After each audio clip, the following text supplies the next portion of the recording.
Marriage demolition. Part 2. Update 2. I'll attempt to describe what's transpired since my last post, despite the fact that I'm sure I'll use improper legal phrases and words in the process. However, according to what I've been informed, it's a federal requirement for the prosecution and defense to present all evidence and possible witnesses prior to a trial. There was a reason why my lawyer kept the video of my STBXW and Marcus cheating hidden. It wasn't a trial, but more of a hearing, with a judge presiding. My lawyer presented a USB drive as evidence, but the film was on a tablet. To cut a long tale short, Marcus either didn't realize I had evidence or forgot I informed him.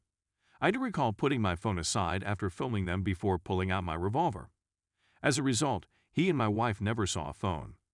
Because he declined to testify, the charges were withdrawn.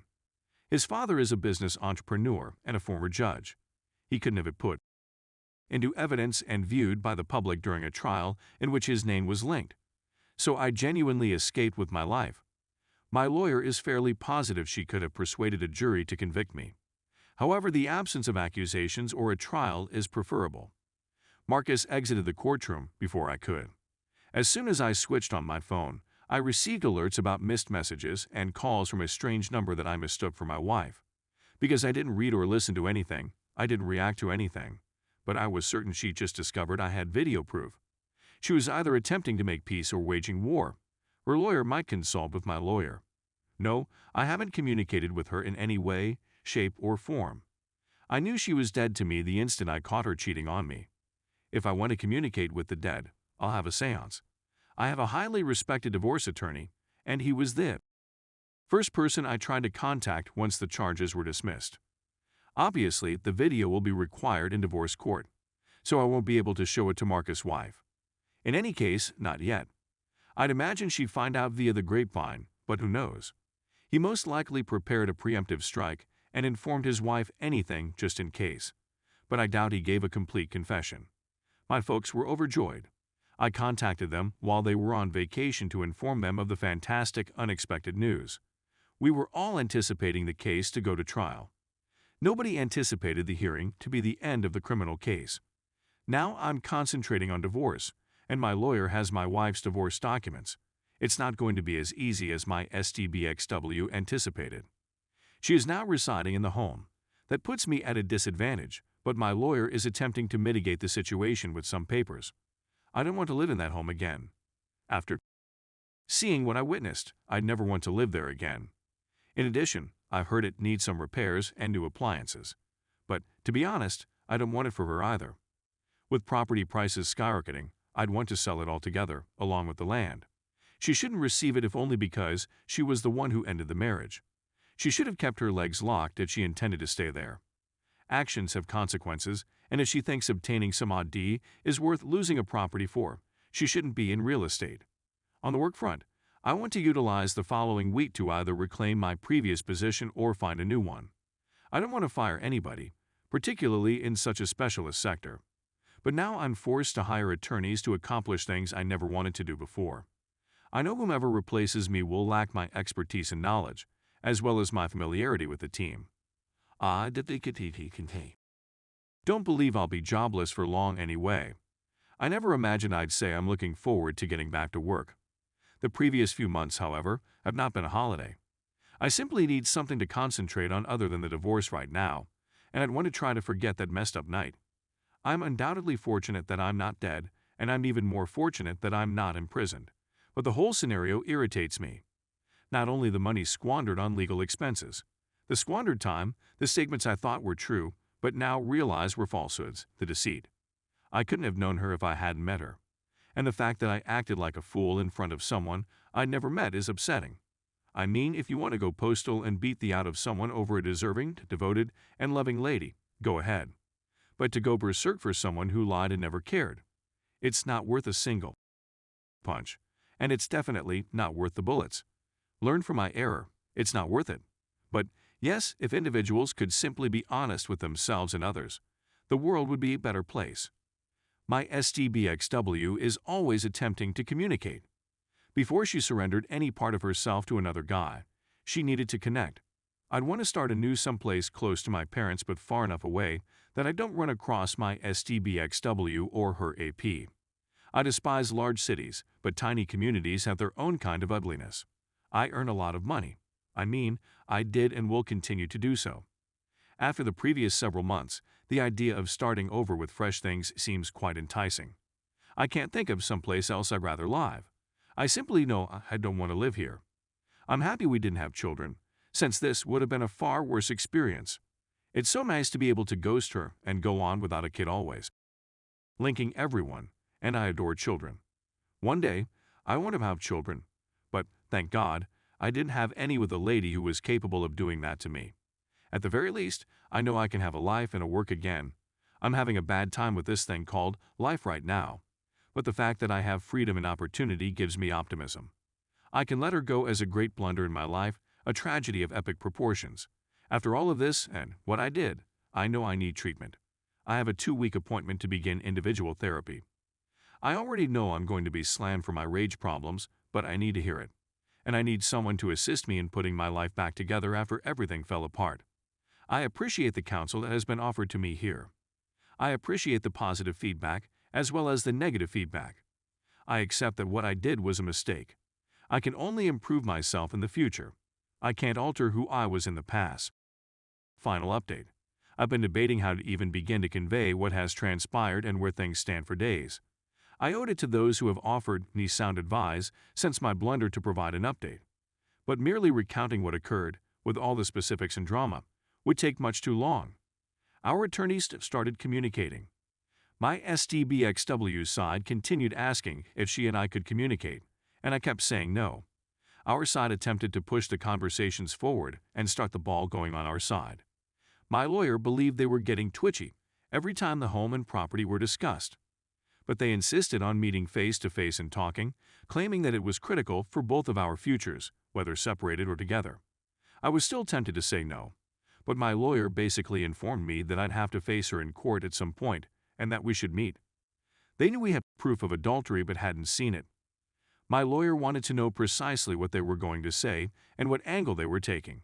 I just didn't want to see or hear her. We met since they were unwilling to conduct a group text.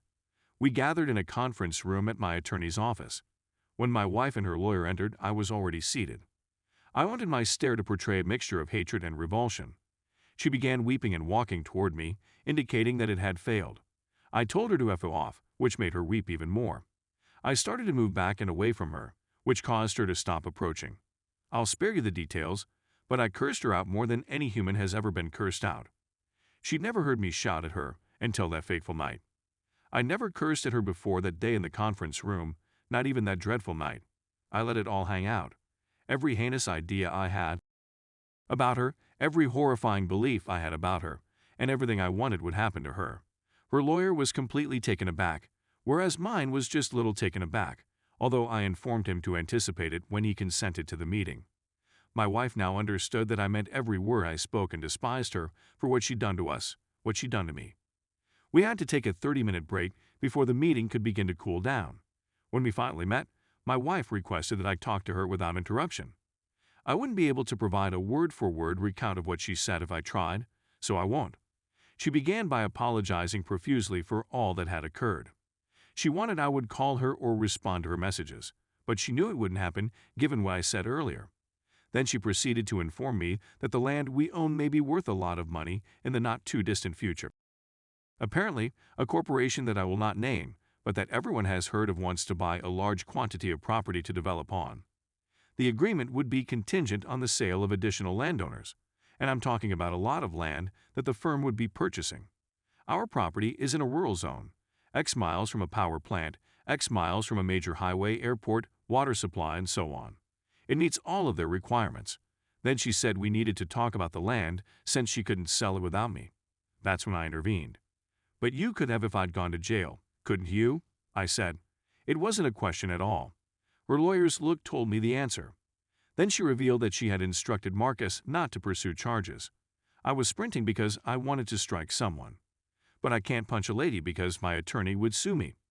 I didn't mind that they continued to communicate after that night, but it still irritated me.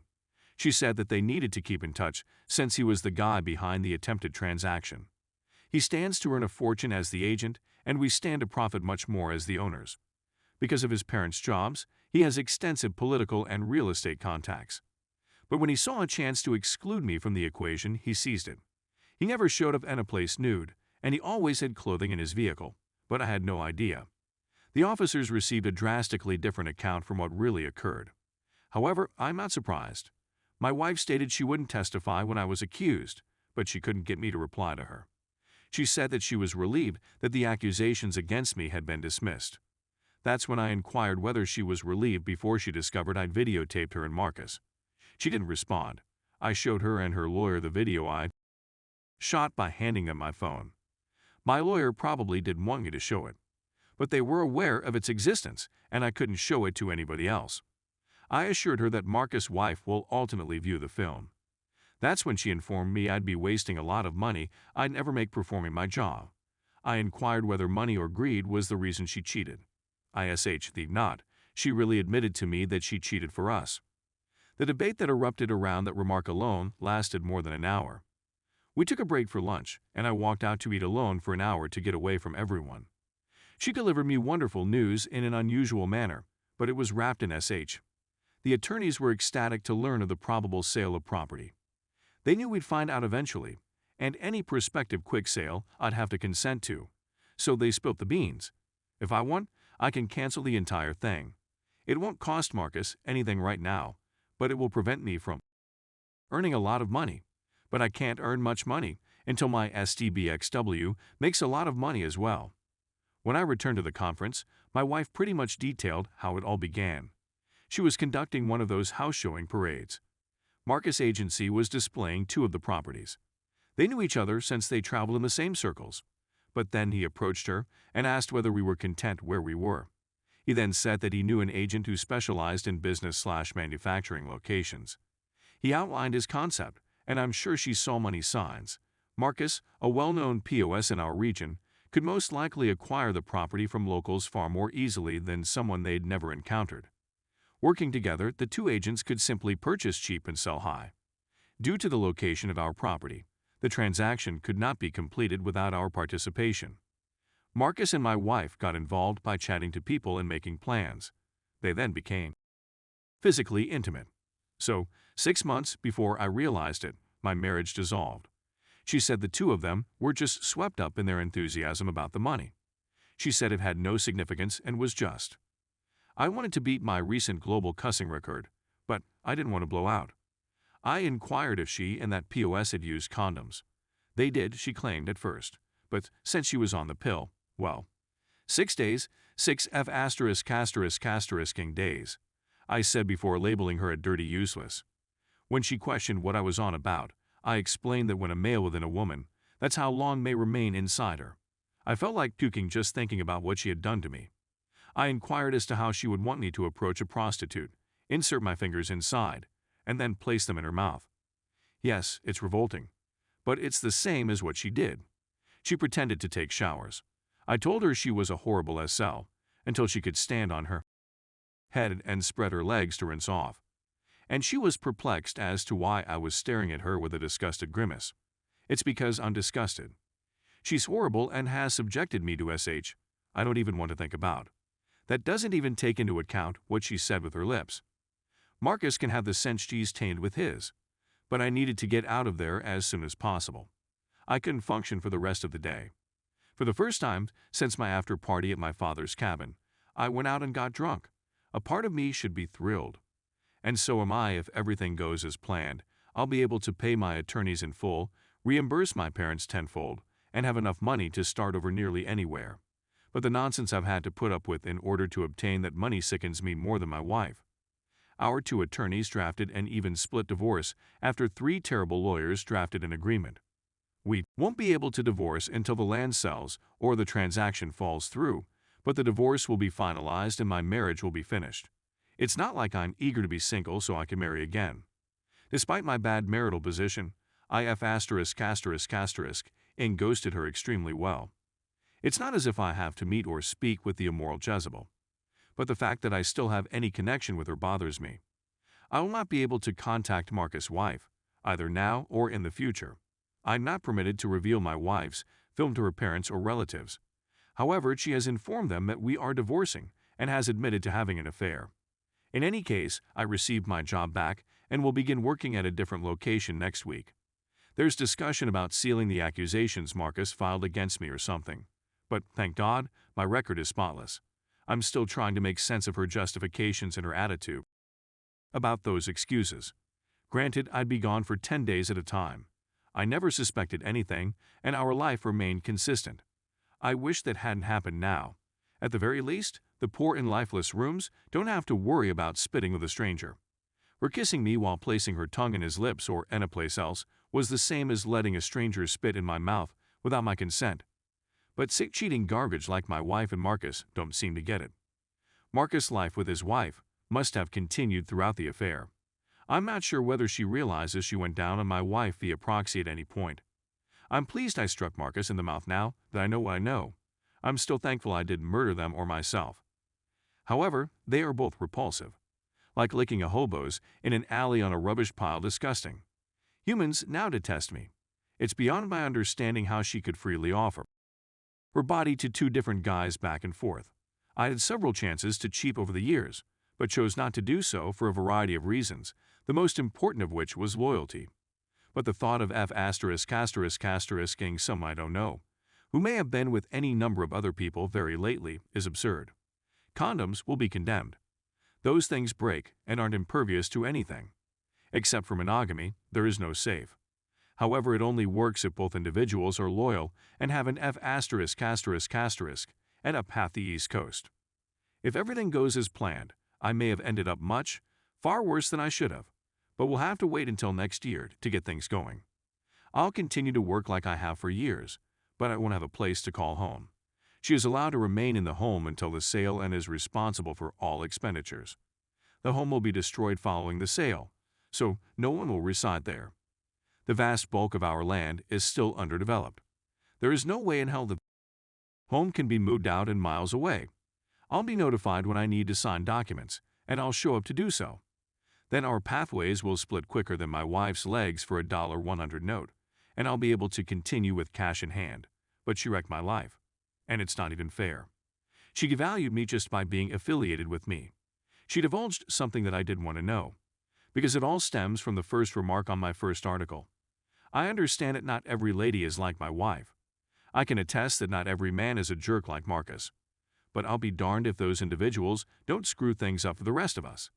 Why do it seem that two faithful persons with a strong relationship never meet? Almost every post on here is about a good guy/good lady who got connected with a man and the ramifications of that stupid choice. Forget about ever being able to trust again. I can't bear the thought of ever trusting somebody like that again. Nobody is worth what she has done to me, and she most clearly was not. It irritates me that he'll get away with it. I suppose the rest of the world will have to wait and see whether karma can terrify him as much as I did. I don't understand why there should be another update. She and I are getting divorced. Money will be put into both mine and her accounts, and I'll never see her or talk to her again. Either way, that's how it'll end. It's just been put on hold indefinitely. I'd want to thank everyone who offered me advice, instructed me to keep my mouth shut, and encouraged me to get attorneys. Thank you to everyone who encouraged me to keep going. To those who thought I should eat a bullet, I say go eat a hobo. I'll probably disappear for a day or two after publishing to answer to a few comments. I desire healing for all of you who have been dumped, as I do for myself. Until that time. Last edit. This is my final post in this topic. I am grateful to all who have supported me. I also thank those who gave me a kick in the shins.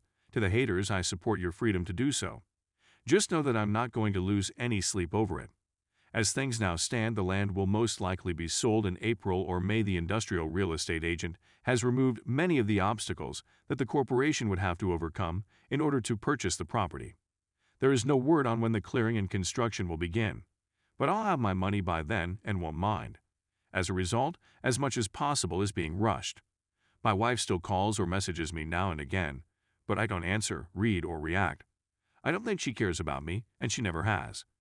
Giving your body to random strangers for their enjoyment is foreign to me. The idea that she can do that with her body disgusts me, and I don't want anything to do with her or anybody like her. It honestly bothers me that I cherish her body more than she does. But hey, whatever. In any case, I'm done with relationships. Because of my wife's behavior, there is no way in hell I could have a kid with any woman. I do want children. However, following the property sale, I may decide to use a surrogate. My wife's sole contribution to the table after her adultery is children. Women don't need males to have children anymore, and I certainly don't need another adulterous, disloyal wife to do it. And at the very least, I'll know my children are being morally and ethically raised. My ex-wife does not have either of those things, and her behaviors demonstrated that she would never be a decent wife, and that she will be a terrible mother. God bless whatever kid that WH brings into the world.